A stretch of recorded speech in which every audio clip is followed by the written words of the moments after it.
This is the Indy 6 Hour, a short enduro based in America. It takes the famous Indianapolis Raceway, chops it up with some techie road course consisting of chicanes, tight turns, and keeps everything super flat. You'd be forgiven for being shocked that this tiny little race is multi-class, but it is, and that means carnage.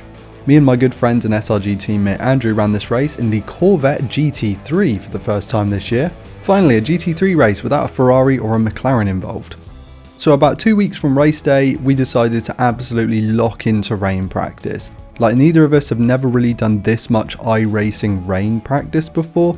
In particular, we ran AI multi-class races that let us train in these crazy conditions with spray and faster cars passing, and we just prayed that there would actually be rain in the special event. Before we get into the action, Alex and I are really trying to hit 10k subscribers on this channel, so if you wouldn't mind hitting that button, it really would mean the world to us. Thank you very much. Andrew had the better practice lap, so we actually got him qualifying on what was quite a damp circuit at this point. He put down a blistering time, P4, fantastic in the GT3 class. And we were coming into Indy actually pretty confident, but we were both pretty stunned by how fast that quali time was from the big man. Oh, my goodness.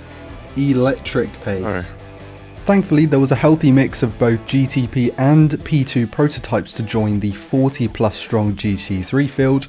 Sometimes that isn't the case in these lower ranked splits, so we were thankful that that was possible here. There's been a little crash in T1, so just watch out for that. Yeah, I think it's the GTPs. Andrew set off on the damp track on a wet compounder tyre, and we were already debating tyre strategy for the start of the race. The question on everyone's mind was, when do we pit for dry tyres? Stay in the zone, old man. There was quite a lot of carnage at the start of this race. I mean, every class seemingly had its fair share of morons, but Andrew, to his credit, kept us out of danger and was setting great times, holding on to that strong position that he'd set us up for. P1 in our field had kind of buggered off at this point. I mean, they were a serious amount faster than the rest of us from minute 1. Andrew came in the pits about 25 minutes after he set out and made the call to switch to the dry tyres, and boy was that worthwhile, by the way. He was immediately quicker on the slicks with no overheating to worry about. He was able to hold the car more and really push it. If you want it back, man, you can have it. So really, there was actually hardly any rain to do whatsoever, but we're glad that we came prepared for the worst. And Andrew at this point was on fire. He was doing a phenomenal job, but we were trying not to get ahead of ourselves. There were still many hours left of this race. By the time my first stint rolled around, the surface was basically completely dry. I had to avoid some slippery curbs, but generally felt pretty good on my first go. That was pretty crazy. Yeah. Interesting spot to park your car right in the braking zone, but sure. I was sort of in a no man's land here because I didn't have the pace to catch the top 3, but I was feeling confidently quicker than the guys behind me, so I kind of just did what I wanted to do. I was not aiming for a 0x race today. I wanted to put my best foot forward and actually kind of push for a faster time.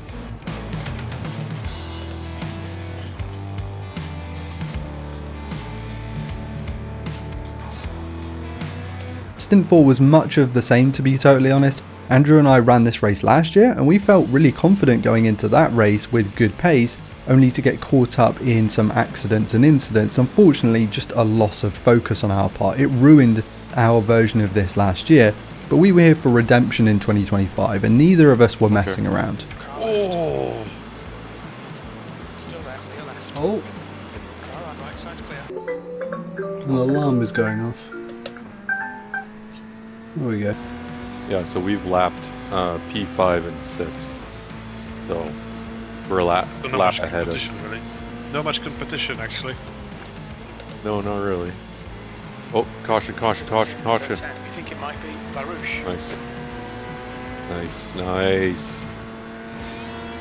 You didn't even lift, did you? Nope. Incident in turn 12. Typical iRacer. Car left. Hold your line. Clear left.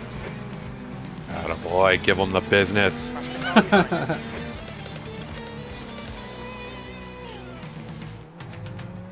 Holy fuck. He sent it on that P2. All right, gentlemen. I'll be off, so good luck.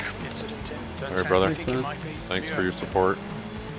This race couldn't have gone absolutely perfect, right? Caution. After doing my best to avoid a wreck that I couldn't quite see, I spun the car and I was pretty flustered at this point. Fuck! But I locked in to make sure I didn't worsen the situation and create a snowball effect. Thankfully, we had a pretty cushy lead on the cars behind us, and I finished my 10 remaining laps post-crash. 1. Box now. Andrew ended up taking about 10 seconds of the 80 of optional repairs, and reported back that the car was actually in good enough shape for him to just finish the race in this condition. I took 10 extra seconds. Okay. We're down to a minute. We had taken enough damage to affect our top speed, but that didn't seem to impact Andrew's drive. Yeah, I always seem to be losing on my delta down the straights, so Okay, yeah. no big deal. There's no rain, right? Let me check the forecast. 100% in 15 minutes. No, I'm joking. No, there isn't any. What? No, I'm just messing with Fuck. you. Oh my god. Oh, that's good.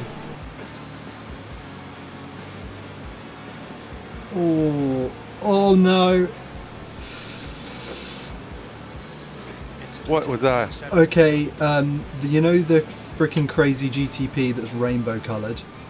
He tried to pass you 3 wide on the grass. He tried to pass the other car. Bounced off the wall.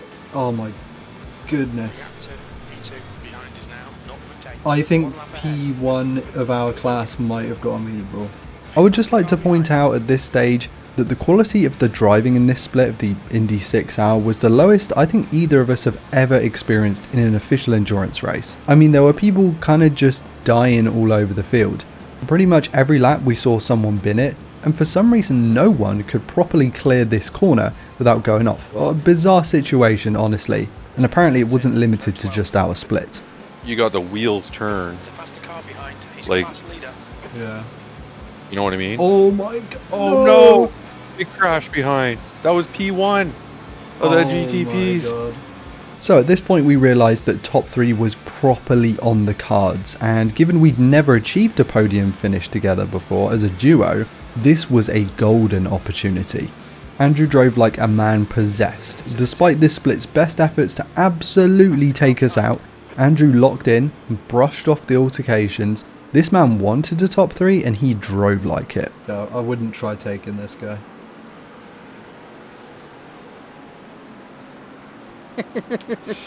Did I get you? You did have me tingling for a minute there. Oh, a whole lap ahead of the next car behind us. Yeah. That's fucking pace, buddy. Laps behind. Okay, Ryan. There's a faster car approaching. Oh, what Come an on. honor. What a fucking honor, dude. Oh, that was just incredible. Yes. Yes, a podium, finally. Oh my god, you got to do some Fuck, donuts. finally, dude. Finally. Oh, it only took us a year and a half of racing together, almost 2 years. That was an awesome drive by, I think, both of us. Yeah. That was just, we were on it. I said right from the beginning, 2 weeks of practice, and I said, we're on it. Yeah. Like, we can do this. Yeah. Andrew and I had done it, our first podium together for SRG. This has been over a year in the making, and we could not have been happier with this result. If you enjoyed this video, please consider subscribing. It means a lot to all of us here. We'd love to hit 10,000 subscribers. Thank you very much, and catch you in the next one.